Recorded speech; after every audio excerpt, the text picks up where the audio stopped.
Je suis au Canada aujourd'hui comme il y a quelques jours en France, à Paris, pour rencontrer la communauté camerounaise du Canada, la diaspora camerounaise du Canada, pour essentiellement deux raisons. Premièrement, leur exprimer notre profonde reconnaissance pour la mobilisation exceptionnelle dont elle a fait preuve, cette diaspora, non seulement par rapport à la situation qui prévaut dans notre pays, mais pendant toute la période de notre détention, qui a duré environ 9 mois.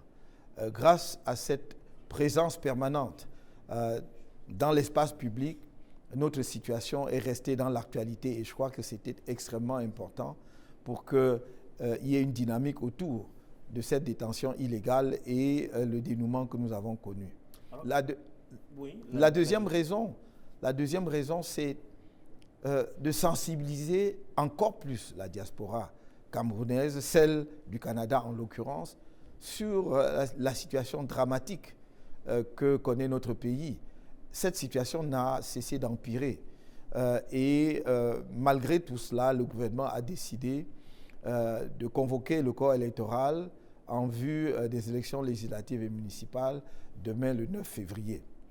Nous avons décidé en tant que parti politique, le Mouvement pour la Renaissance du Cameroun, de ne pas prendre part à ces élections et j'ai pensé qu'il était judicieux d'expliquer à nos compatriotes vivant à l'étranger les raisons pour lesquelles nous avons pris cette décision. Alors quand vous parlez de compatriotes, beaucoup de ces personnes ont acquis des nationalités étrangères. Je parle par exemple des personnes qui vivent au Canada. Et quand on acquiert la nationalité canadienne, de facto on perd la nationalité camerounaise. Ces personnes, pour l'essentiel, revendiquent le droit à avoir une double nationalité. Le gouvernement actuel refuse de le leur octroyer.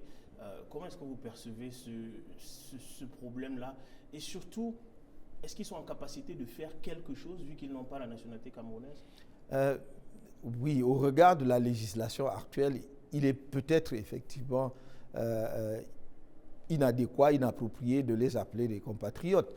D'abord, je ne sais pas ceux parmi eux qui ont acquis la nationalité canadienne, étrangère, et ceux qui ne l'ont pas acquis. C'est pour cela que globalement, je les appelle des compatriotes. Mais au-delà de cela, même s'ils avaient tous acquis la nationalité étrangère, leur patrie d'origine reste le Cameroun. Et nous ne sommes pas le seul pays au monde où il y a des compatriotes vivant à l'étranger qui gardent un vrai attachement pour leur pays d'origine. Cela étant dit, dans notre projet de société, Cameroun Mouvement pour la Renaissance du Cameroun, et pendant la campagne électorale, j'ai plaidé pour l'introduction dans notre législation, dans le Code de la nationalité, l'introduction donc de la double nationalité, je dirais même de la multiple nationalité, que des Camerounais qui, au cours de leur existence, pour diverses raisons, parfois d'insertion professionnelle, de facilité d'insertion dans la société dans laquelle ils vivent, ont pris des nationalités étrangères,